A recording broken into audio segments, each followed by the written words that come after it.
So first of all, thank you very much to Manuel and to the board for inviting me to give this small talk.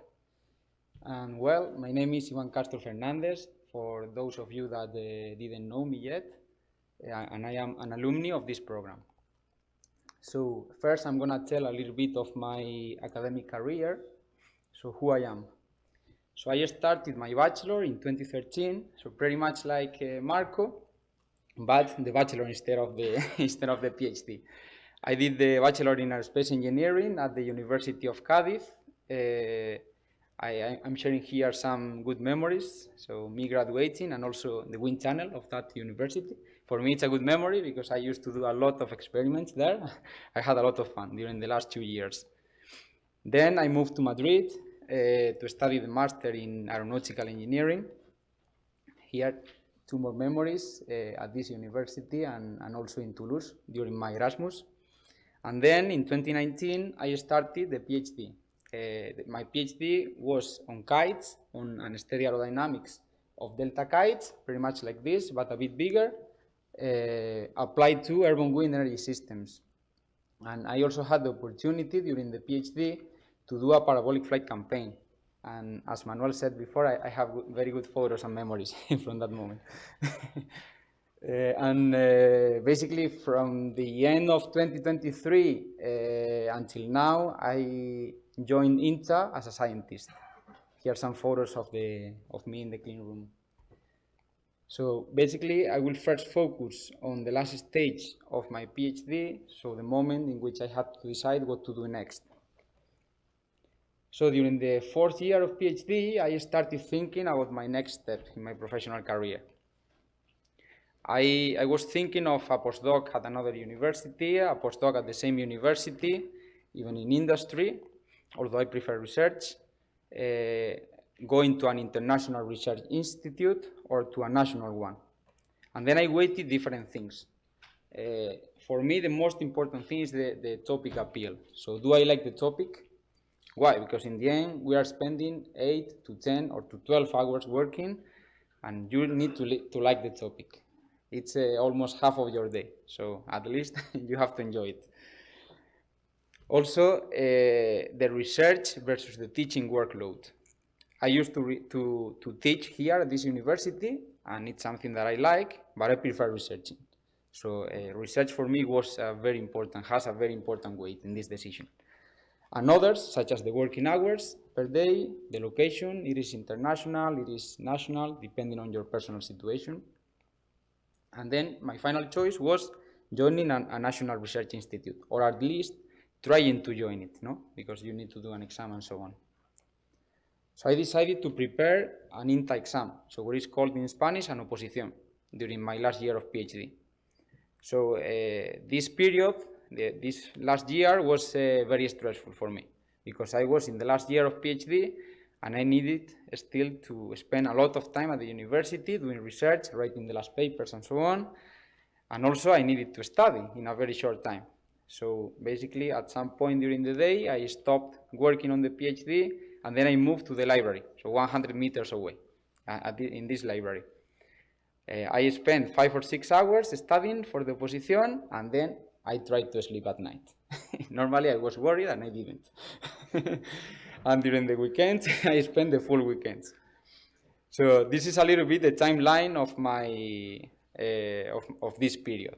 I started studying for the oposición in January 2023, and in less than 3 months, in March, I had the first test, which is the big one, the theoretical one. In 1 month later, in April, I had the second test, the practical case. You need to study a little bit more, but most of the big part of the exam has to be done in less than 3 months. And then a small English test. This is simple. And it was not until January 2024 that I started working with the public position. So the total process took 1 year. So this is something that if you are thinking of doing one of these oposiciones, you need to think about this. So the whole process takes 1 year. So you need to have, let's say, a plan B, or you need to do it overlapping a little bit. So now I would like to introduce INTA, for those of you that don't know. starting from the top level, how INTA is organized, and finishing with my current position now at INTA. So INTA is a public research institute, it is an OPI, and it is divided into 4 technical branches. It has space, aeronautical, ground, and shipping systems. And the Spanish administration divides it into these 5 subdirecciones generales. INTA is spread all over Spain. It has centers in many places, as you can see. The headquarters are in Torrejón de Ardoz, but they are also in La Marañosa, in El Arenosillo, in Huelva, in Cádiz, in Gran Canaria, so they are more or less spread. So in my case, I'm working in the Space Systems branch and in Torrejón de Ardoz. So within the Space Systems branch, they are divided into different departments. Here, I will speak basically about these 3, but they are more. So they have the Department of Space Optics. They are dealing with optics applied in space for the spectrometer and so on. The Department of Payloads and the Department of Space Programs, where I belong to.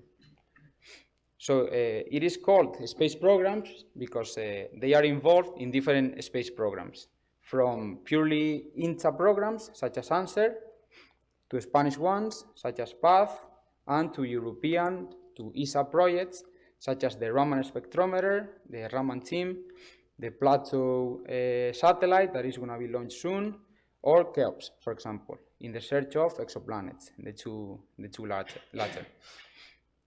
So my experience for the moment at INTA, I started working at INTA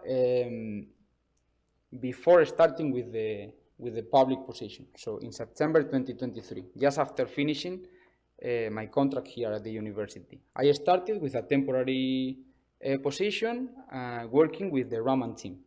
So the Raman team is involved in any project that requires Raman spectroscopy.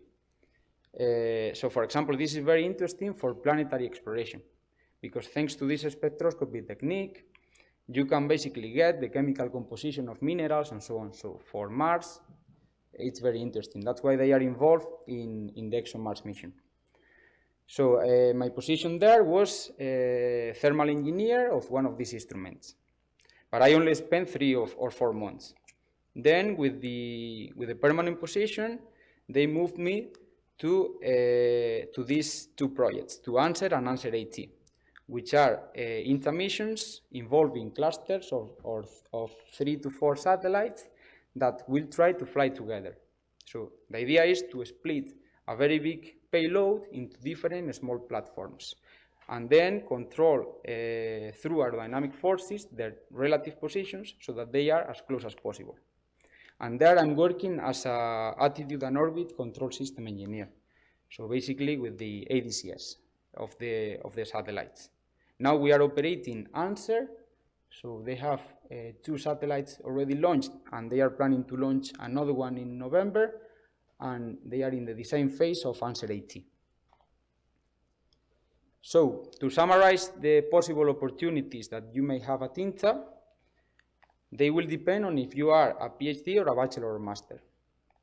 So either you are one of those, you can always access to these temporary positions, to personal laboral, or if you are not enrolled still in a PhD, you can go for a predoctoral grant. In this case, you are not a public servant, and also you don't have to take an exam. Then, either you are a bachelor or a master or a PhD, you can access to these positions. I am in one of these. I am a Científico Superior de la Defensa. And for this, only the bachelor is required. However, if you are a PhD, you can always access, you can jump directly to these positions that require a PhD.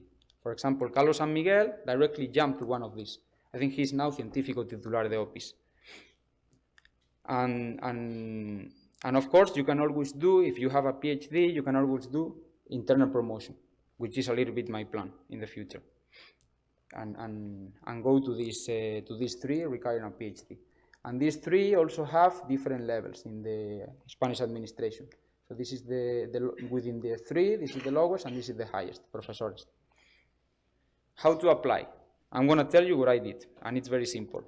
So you go to the web page, and you look for Formación and Empleo, and then you choose the position that you are aiming to. Now imagine that you want to start with Laboral. So you go to Laboral, and then you check the open calls.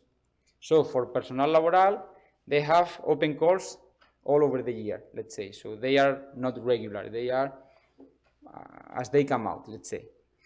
However, for Funcionarios, normally, I mean, at least for the kind of position that I have, they are normally out at the end of the year or at the beginning of the next year.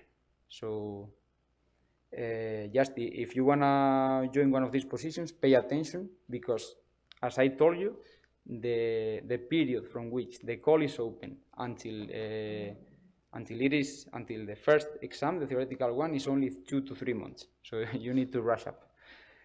And that's all. So if you have any questions, we can maybe talk in the snack, or thank you very much.